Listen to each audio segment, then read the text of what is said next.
An Unpleasant Predicament, a short story by Fyodor Dostoevsky, Part 1. This unpleasant business occurred at the epoch when the regeneration of our beloved fatherland and the struggle of her valiant sons towards new hopes and destinies was beginning with irresistible force and with a touchingly naive impetuosity. One winter evening in that period, between 11 and 12 o'clock, three highly respectable gentlemen were sitting in a comfortable and even luxuriously furnished room in a handsome house of 2 stories on the Petersburg side, and were engaged in a staid and edifying conversation on a very interesting subject. These 3 gentlemen were all of general's rank. They were sitting round a little table, each in a soft and handsome armchair, and as they talked, they quietly and luxuriously sipped champagne. The bottles stood on the table on a silver stand with ice round it. The fact was that the host, a privy councillor called Stepan Nikiforovitch Nikiforov, an old bachelor of 65, was celebrating his removal into a house he had just bought, and as it happened, also his birthday, which he had never kept before. The festivity, however, was not on a very grand scale. As we have seen already, there were only 2 guests, both of them former colleagues and former subordinates of Mr. Nikiforov. That is, an actual civil councillor called Semyon Ivanovich Shipulenko and another actual civil councillor, Ivan Ilyich Pralinsky. They had arrived to tea at 9 o'clock, then had begun upon the wine, and knew that at exactly 11:30 they would have to set off home. Their host had all his life been fond of regularity. A few words about him. He had begun his career as a petty clerk with nothing to back him, had quietly plodded on for 45 years, knew very well what to work towards, had no ambition to draw the stars down from heaven, though he had 2 stars already, and particularly disliked expressing his own opinion on any subject. He was honest too, that is, it had not happened to him to do anything particularly dishonest. He was a bachelor because he was an egoist. He had plenty of brains, but he could not bear showing his intelligence. He particularly disliked slovenliness and enthusiasm, regarding it as moral slovenliness, and towards the end of his life had become completely absorbed in a voluptuous, indolent comfort and systematic solitude. Though he sometimes visited people of a rather higher rank than his own, yet from his youth up he could never endure entertaining visitors himself, and of late he had, if he did not play a game of patience, been satisfied with the society of his dining-room clock, and would spend the whole evening dozing in his armchair, listening placidly to its ticking under its glass case on the chimney-piece. In appearance he was closely shaven and extremely proper-looking. He was well preserved, looking younger than his age. He promised to go on living many years longer, and closely followed the rules of the highest good breeding. His post was a fairly comfortable one. He had to preside somewhere and to sign something. In short, he was regarded as a first-rate man. He had only one passion, or more accurately, one keen desire. That was to have his own house, and a house built like a gentleman's residence, not a commercial investment. His desire was at last realized. He looked out and bought a house on the Petersburg side, a good way off, it is true, but it had a garden and was an elegant house. The new owner decided that it was better for being a good way off. He did not like entertaining at home, and for driving to see anyone or to the office, he had a handsome carriage of a chocolate hue, a coachman, Maihei, and 2 little but strong and handsome horses. All this was honorably acquired by the careful frugality of 40 years, so that his heart rejoiced over it. This was how it was that Stepan Nikiforovitch felt such pleasure in his placid heart that he actually invited 2 friends to see him on his birthday, which he had hitherto carefully concealed from his most intimate acquaintances. He had special designs on one of these visitors. He lived in the upper story of his new house, and he wanted a tenant for the lower half, which was built and arranged in exactly the same way. Stepan Nikiforovich was reckoning upon Semyon Ivanovich Shipulenko and had twice that evening broached the subject in the course of conversation. But Semyon Ivanovich made no response. The latter, too, was a man who had doggedly made a way for himself in the course of long years. He had black hair and whiskers and a face that always had a shade of jaundice. He was a married man of morose disposition who liked to stay at home. He ruled his household with a rod of iron. In his official duties he had the greatest self-confidence. He, too, knew perfectly well what goal he was making for, and better still, what he never would reach. He was in a good position, and he was sitting tight there. Though he looked upon the new reforms with a certain distaste, he was not particularly agitated about them. He was extremely self-confident and listened with a shade of ironical malice to Ivan Ilyich Pralinsky expatiating on new themes. All of them had been drinking rather freely, however, so that Stepan Nikiforovich himself condescended to take part in a slight discussion with Mr. Pralinsky concerning the latest reforms. But we must say a few words about His Excellency, Mr. Pralinsky, especially as he is the chief hero of the present story. The actual civil councillor Ivan Ilyich Pralinsky had only been His Excellency for 4 months. In short, he was a young general. He was young in years, too, only 43, no more, and he looked and liked to look even younger. He was a tall, handsome man. He was smart in his dress and prided himself on its solid, dignified character. With great aplomb, he displayed an order of some consequence on his breast. From his earliest childhood, he had known how to acquire the airs and graces of aristocratic society, and being a bachelor, dreamed of a wealthy and even aristocratic bride. He dreamed of many other things, though he was far from being stupid. At times he was a great talker, and even liked to assume a parliamentary pose. He came of a good family. He was the son of a general and brought up in the lap of luxury. In his tender childhood he had been dressed in velvet and fine linen, had been educated at an aristocratic school, and though he acquired very little learning there, he was successful in the service and had worked his way up to being a general. The authorities looked upon him as a capable man and even expected great things from him in the future. Stepan Nikiforovich, under whom Ivan Ilyich had begun his career in the service, and under whom he had remained until he was made a general, had never considered him a good businessman and had no expectations of him whatever. What he liked in him was that he belonged to a good family, had property, that is, a big block of buildings let out in flats in charge of an overseer, was connected with persons of consequence, and what was more, had a majestic bearing. Stepan Nikiforovich blamed him inwardly for excess of imagination and instability. Ivan Ilyich himself felt at times that he had too much amour propre and even sensitiveness.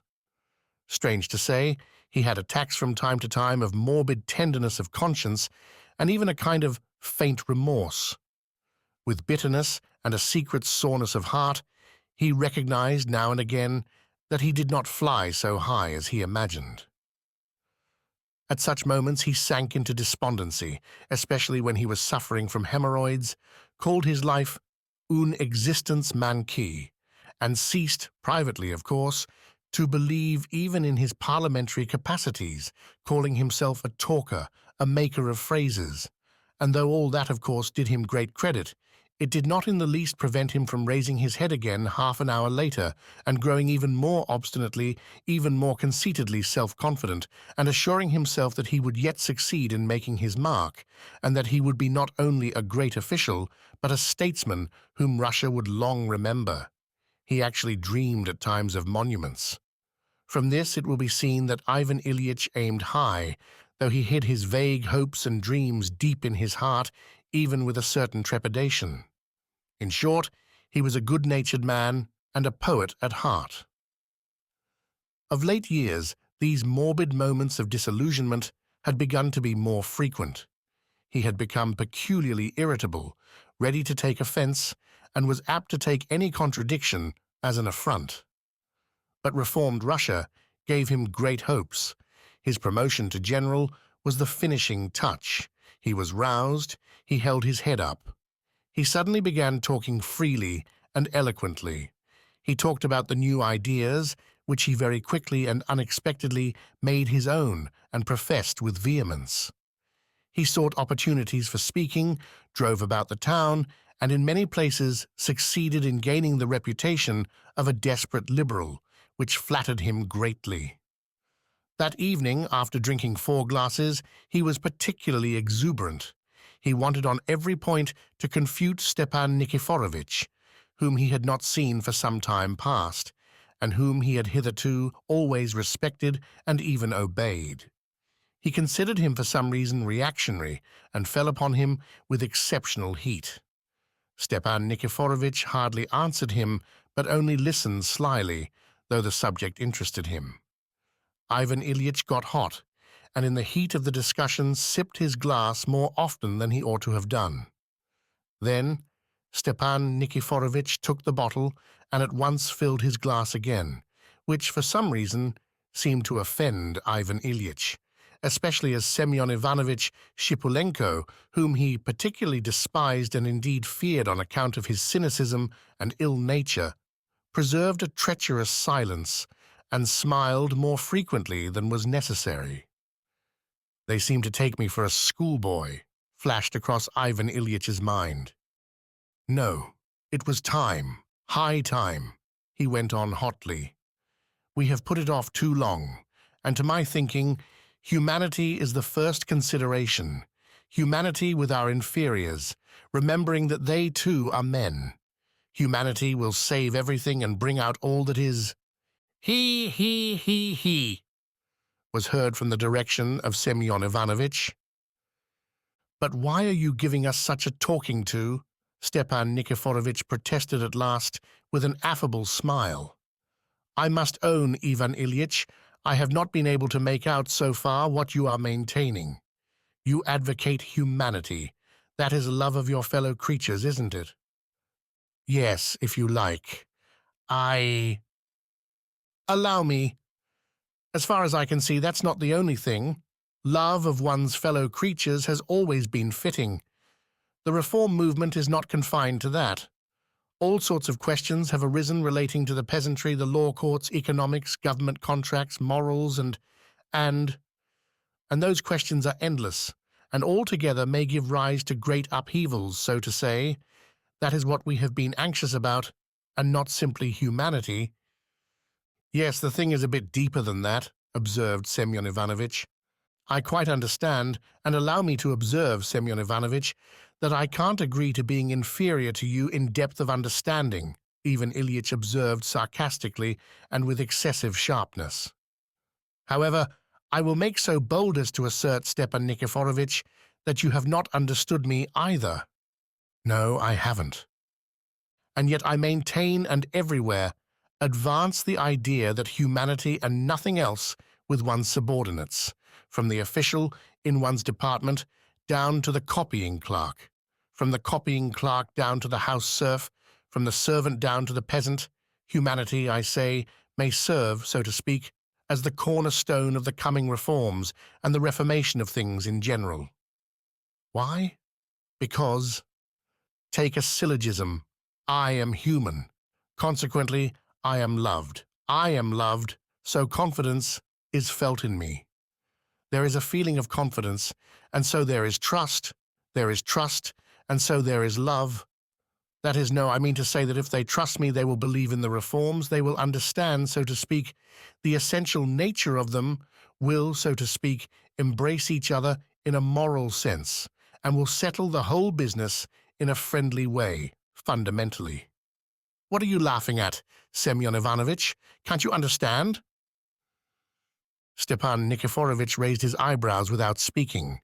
He was surprised. "I fancy I have drunk a little too much," said Semyon Ivanovitch sarcastically, "and so I am a little slow of comprehension. Not quite all my wits about me." Ivan Ilyich winced. "We should break down," Stepan Nikiforovitch pronounced suddenly, after a slight pause of hesitation. "How do you mean we should break down?" asked Ivan Ilyich, surprised at Stepan Nikiforovich's abrupt remark. Why we should break under the strain. Stepan Nikiforovich evidently did not care to explain further. I suppose you are thinking of new wine in old bottles? Ivan Ilyich replied, not without irony. Well, I can answer for myself anyway. At that moment the clock struck 11:30. One sits on, but one must go at last, said Semyon Ivanovitch, getting up. But Ivan Ilyich was before him. He got up from the table and took his sable cap from the chimney-piece. He looked as though he had been insulted. So how is it to be, Semyon Ivanovitch? Will you think it over? Said Stepan Nikiforovitch as he saw the visitors out. About the flat, you mean? I'll think it over. I'll think it over. Well, when you have made up your mind, let me know as soon as possible.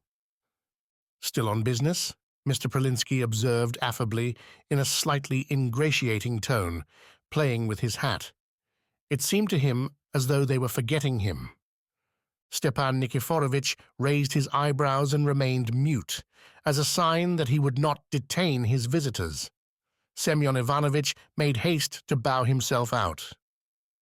Well, after that, what is one to expect if you don't understand the simple rules of good manners? Mr. Pralinsky reflected to himself and held out his hand to Stepan Nikiforovitch in a particularly off-hand way. In the hall, Ivan Ilyich wrapped himself up in his light, expensive fur coat. He tried for some reason not to notice Semyon Ivanovitch's shabby raccoon, and they both began descending the stairs. The old man seemed offended, said Ivan Ilyich to the silent Semyon Ivanovitch. No, why? Answered the latter with cool composure. Servile flunkey, Ivan Ilyich thought to himself. They went out at the front door. Semyon Ivanovitch's sledge with a grey, ugly horse drove up. What the devil? What has Trifon done with my carriage? Cried Ivan Ilyich, not seeing his carriage. The carriage was nowhere to be seen. Stepan Nikiforovitch's servant knew nothing about it. They appealed to Varlam, Semyon Ivanovitch's coachman, and received the answer that he had been standing there all the time and that the carriage had been there, but now there was no sign of it. An unpleasant predicament, Mr. Shipulenko pronounced. Shall I take you home? Scoundrelly people, Mr. Pralinsky cried with fury. He asked me, the rascal, to let him go to a wedding close here in the Petersburg side. Some crony of his was getting married. Deuce take her. I sternly forbade him to absent himself, and now I'll bet he has gone off there. He certainly has gone there, sir, observed Varlam, but he promised to be back in a minute, to be here in time, that is. Well, there it is. I had a presentiment that this would happen. I'll give it to him. You'd better give him a good flogging once or twice at the police station, then he will do what you tell him, said Semyon Ivanovitch, as he wrapped the rug round him. Please don't you trouble, Semyon Ivanovitch. Well, won't you let me take you along? Merci. Bon voyage. Semyon Ivanovitch drove off, while Ivan Ilyich set off on foot along the wooden pavement, conscious of a rather acute irritation. Yes, indeed I'll give it to you now, you rogue. I am going on foot on purpose to make you feel it, to frighten you. He will come back and hear that his master has gone off on foot. The blackguard. Ivan Ilyich had never abused anyone like this, but he was greatly angered, and besides, there was a buzzing in his head. He was not given to drink, so 5 or 6 glasses soon affected him. But the night was enchanting. There was a frost, but it was remarkably still, and there was no wind. There was a clear, starry sky. The full moon was bathing the earth in soft silver light. It was so lovely that after walking some 50 paces, Ivan Ilyich almost forgot his troubles. He felt particularly pleased. People quickly change from one mood to another when they are a little drunk. He was even pleased with the ugly little wooden houses of the deserted street. It's really a capital thing that I am walking, he thought. It's a lesson to Trifon and a pleasure to me. I really ought to walk oftener, and I shall soon pick up a sledge on the Great Prospect. It's a glorious night. What little houses they all are. I suppose small fry live here, clerks, tradesmen, perhaps. That Stepan Nikiforovitch, what reactionaries they all are, those old fogies. Fogies, yes, c'est le mot. He is a sensible man, though. He has that bon sense, sober, practical understanding of things. But they are old, old. There is a lack of— what is it? There is a lack of something. We shall break down. What did he mean by that? He actually pondered when he said it. He didn't understand me a bit. And yet, how could he help understanding? It was more difficult not to understand it than to understand it. The chief thing is that I am convinced in my soul. Humanity, the love of one's kind. Restore a man to himself, revive his personal dignity, and then, when the ground is prepared, get to work. I believe that's clear? Yes. Allow me, Your Excellency, take a syllogism, for instance. We meet, for instance, a clerk, a poor, downtrodden clerk.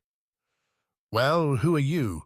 Answer, a clerk. Very good, a clerk. Further, what sort of clerk are you? Answer, I am such and such a clerk, he says. Are you in the service? I am. Do you want to be happy? I do. What do you need for happiness? This and that. Why? Because— and there the man understands me with a couple of words. The man's mine. The man is caught, so to speak, in a net. And I can do what I like with him, that is, for his good. Horrid man, that Semyon Ivanovitch. And what a nasty phiz he has. Flog him in the police station. He said that on purpose. No, you are talking rubbish. You can flog, but I'm not going to. I shall punish Trifon with words. I shall punish him with reproaches. He will feel it. As for flogging, it is an open question, What about going to Emerance? Oh, damnation take it, the cursed pavement, he cried out, suddenly tripping up. And this is the capital, enlightenment. One might break one's leg. I detest that Semyon Ivanovitch, a most revolting phiz.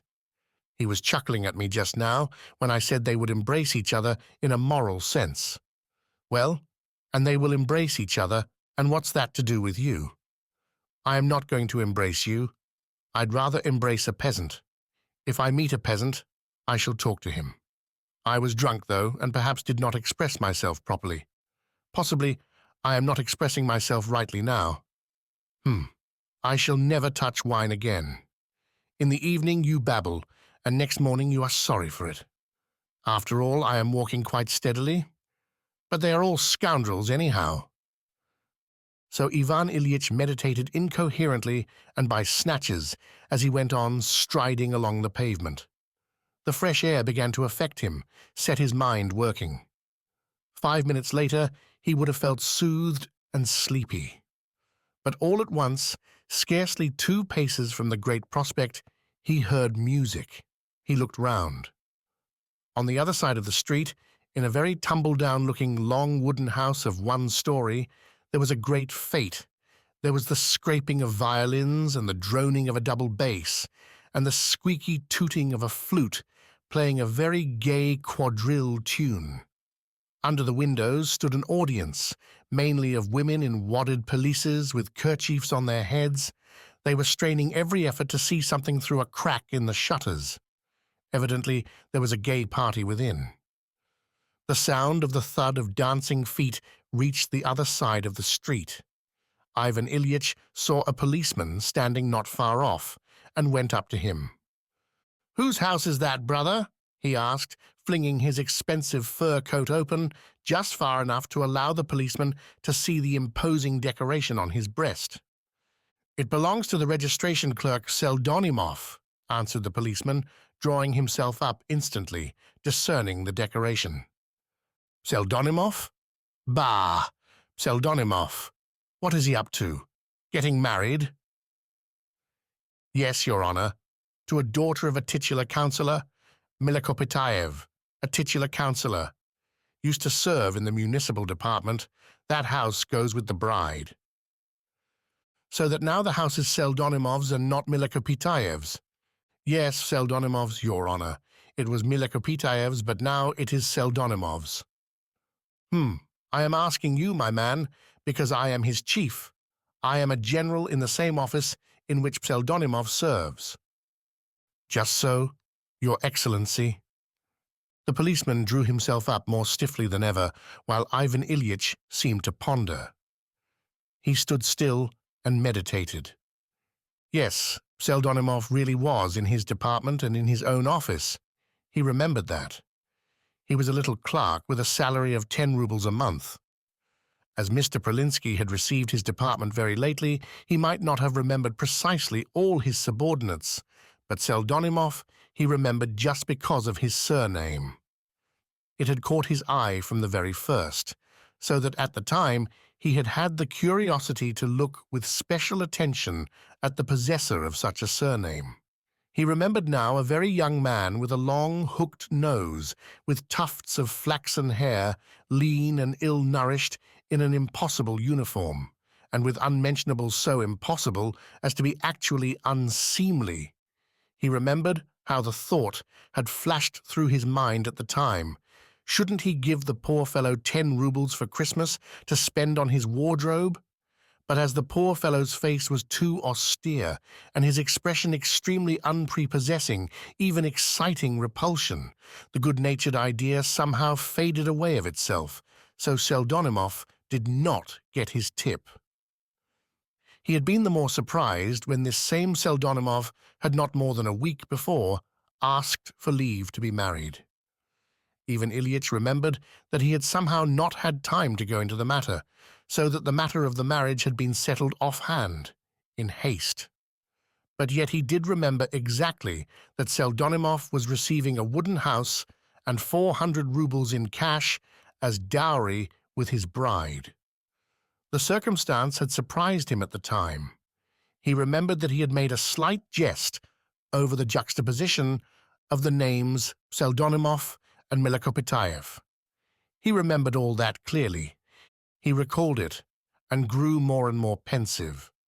It is well known that whole trains of thought sometimes pass through our brains instantaneously as though they were sensations without being translated into human speech, still less into literary language.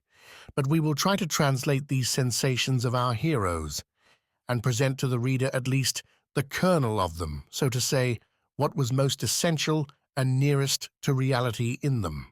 For many of our sensations, when translated into ordinary language, seem absolutely unreal. That is why they never find expression, though everyone has them. Of course, Ivan Ilyich's sensations and thoughts were a little incoherent. But you know the reason. Why? Flashed through his mind. Here we all talk and talk, but when it comes to action, it all ends in nothing. Here, for instance, take this Seldonimov. He has just come from his wedding full of hope and excitement, looking forward to his wedding feast. This is one of the most blissful days of his life. Now he is busy with his guests, is giving a banquet, a modest one, poor but gay and full of genuine gladness. What if he knew that at this very moment I, his superior, his chief, am standing by his house listening to the music? Yes, really, how would he feel? No, what would he feel if I suddenly walked in? Of course, at first he would be frightened, he would be dumb with embarrassment. I should be in his way, and perhaps should upset everything. Yes, that would be so if any other general went in, but not I. That's a fact. Anyone else, but not I. Yes, Stepan Nikiforovitch, you did not understand me just now, but here is an example ready for you. Yes, we all make an outcry about acting humanely, but we are not capable of heroism, of fine actions. What sort of heroism?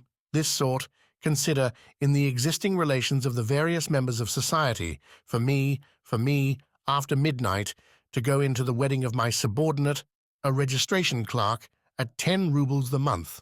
Why, it would mean embarrassment, a revolution, the last days of Pompeii, a nonsensical folly. No one would understand it. Stepan Nikiforovitch would die before he understood it. Why, he said, we should break down. Yes, but that's you old people, inert, paralytic people. But I shan't break down. I will transform the last day of Pompeii to a day of the utmost sweetness for my subordinate, and a wild action to an action normal, patriarchal, lofty, and moral. How? Like this. Kindly listen. Here, I go in, suppose. They are amazed, leave off dancing, look wildly at me, draw back. Quite so. But at once I speak out, I go straight up to the frightened Seldonimov, and with a most cordial, affable smile, in the simplest words, I say, "This is how it is. I have been at His Excellency Stepan Nikiforovitch's. I expect, you know, close here in the neighborhood." Well then, lightly, in a laughing way, I shall tell him of my adventure with Trifon. From Trifon, I shall pass on to saying how I walked here on foot. Well, I heard music, I inquired of a policeman, and learned, brother, that it was your wedding. Let me go in, I thought, to my subordinates. Let me see how my clerks enjoy themselves and celebrate their wedding. I suppose you won't turn me out? Turn me out. What a word for a subordinate. How the devil could he dream of turning me out?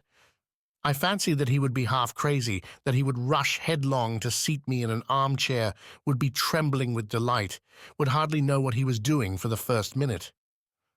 Why, what can be simpler, more elegant than such an action? Why did I go in? That's another question. That is, so to say, the moral aspect of the question. That's the pith. What was I thinking about? Yes. Well, of course they will make me sit down with the most important guest, some titular councillor or a relation who's a retired captain with a red nose. Gogol describes these eccentrics so capitally. Well, I shall make acquaintance, of course, with the bride. I shall compliment her. I shall encourage the guests. I shall beg them not to stand on ceremony, to enjoy themselves, to go on dancing. I shall make jokes. I shall laugh. In fact, I shall be affable and charming. I am always affable and charming when I am pleased with myself. The point is that I believe I am still a little, well, not drunk exactly, but... Of course, as a gentleman I shall be quite on an equality with them, and shall not expect any especial marks of... But morally, it is a different matter. They will understand and appreciate it. My actions will evoke their nobler feelings. Well, I shall stay for half an hour, even for an hour.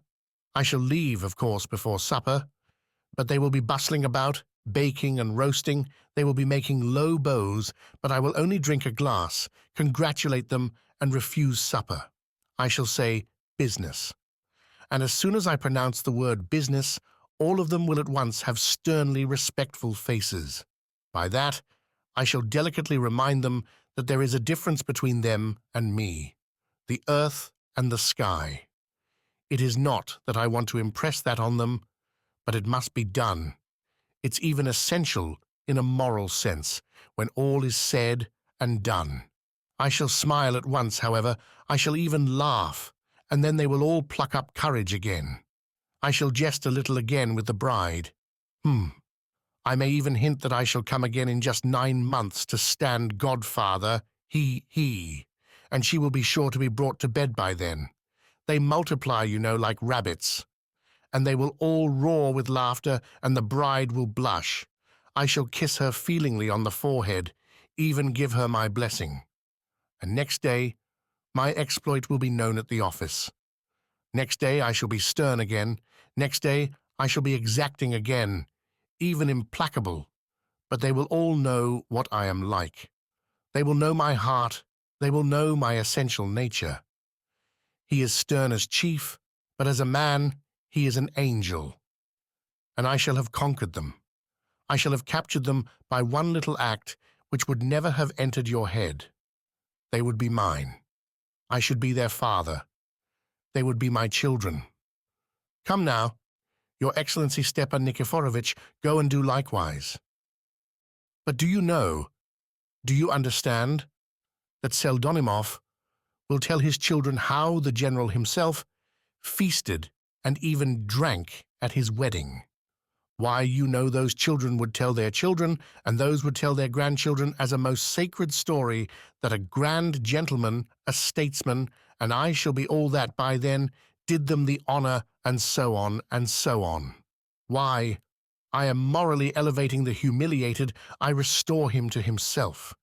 Why, he gets a salary of 10 rubles a month. If I repeat this 5 or 10 times, or something of the sort, I shall gain popularity all over the place. My name will be printed on the hearts of all, and the devil only knows what will come of that popularity. These, or something like these, were Ivan Ilyich's reflections. A man says all sorts of things sometimes to himself, gentlemen, especially when he is in rather an eccentric condition. All these meditations passed through his mind in something like half a minute, and of course he might have confined himself to these dreams, and after mentally putting Stepan Nikiforovitch to shame, have gone very peacefully home and to bed. And he would have done well. But the trouble of it was that the moment was an eccentric one. As ill luck would have it, at that very instant, the self-satisfied faces of Stepan Nikiforovitch and Semyon Ivanovitch suddenly rose before his heated imagination. "We shall break down," repeated Stepan Nikiforovitch, smiling disdainfully. "Ha, ha, ha, ha!" Semyon Ivanovitch seconded him with his nastiest smile. "Well, we'll see whether we do break down," Ivan Ilyich said resolutely, with a rush of heat to his face. He stepped down from the pavement and with resolute steps went straight across the street towards the house of his registration clerk, Pseldonimov. His star carried him away. He walked confidently in at the open gate and contemptuously thrust aside with his foot the shaggy, husky little sheepdog who flew at his legs with a hoarse bark, more as a matter of form than with any real intention. Along a wooden plank, he went to the covered porch which led like a sentry box to the yard, and by 3 decaying wooden steps, he went up to the tiny entry. Here, though a tallow candle or something in the way of a night light was burning somewhere in a corner, it did not prevent Ivan Ilyich from putting his left foot, just as it was, in its galosh, into a galantine which had been stood out there to cool. Ivan Ilyich bent down, and looking with curiosity, he saw that there were 2 other dishes of some sort of jelly, and also 2 shapes, apparently, of blancmange. The squashed galantine embarrassed him, and for one brief instant the thought flashed through his mind whether he should not slink away at once. But he considered this too low. Reflecting that no one would have seen him, and that they would never think he had done it, he hurriedly wiped his galosh to conceal all traces, fumbled for the felt-covered door, opened it, and found himself in a very little ante-room.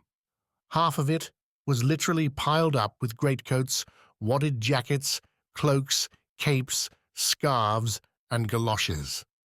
In the other half, the musicians had been installed: 2 violins, a flute, and a double bass, a band of 4, picked up, of course, in the street.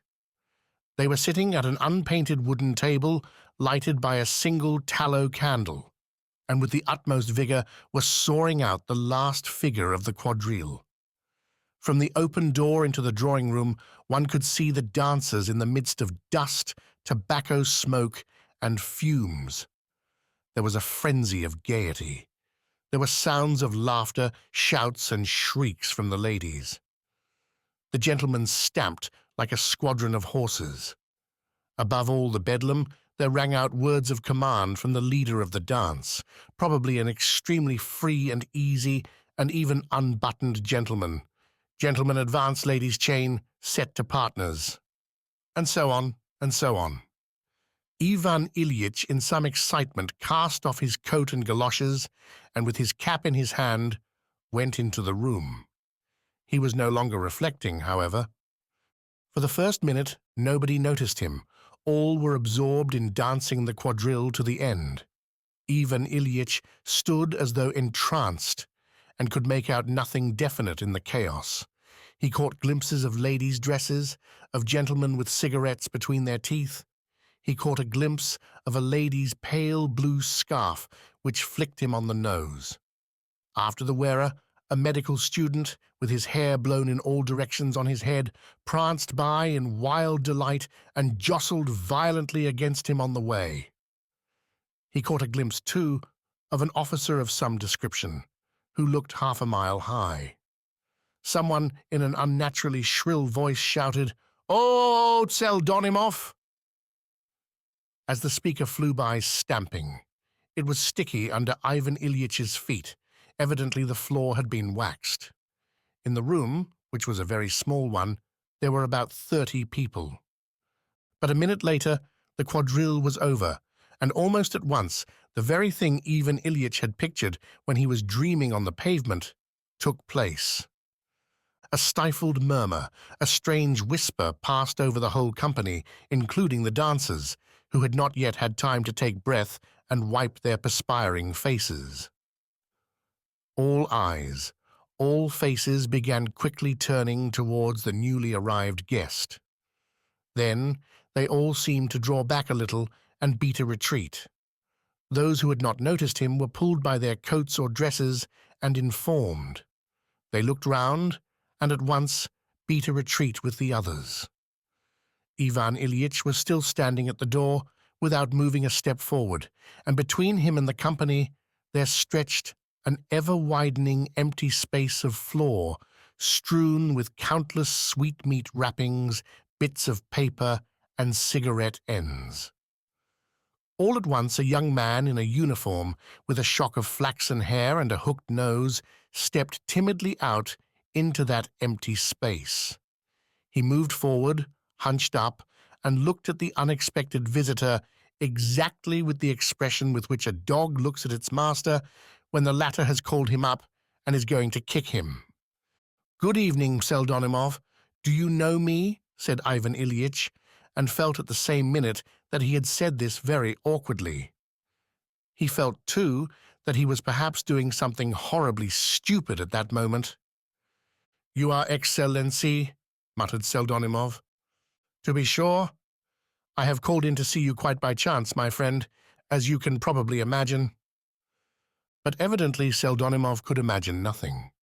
He stood with staring eyes in the utmost perplexity.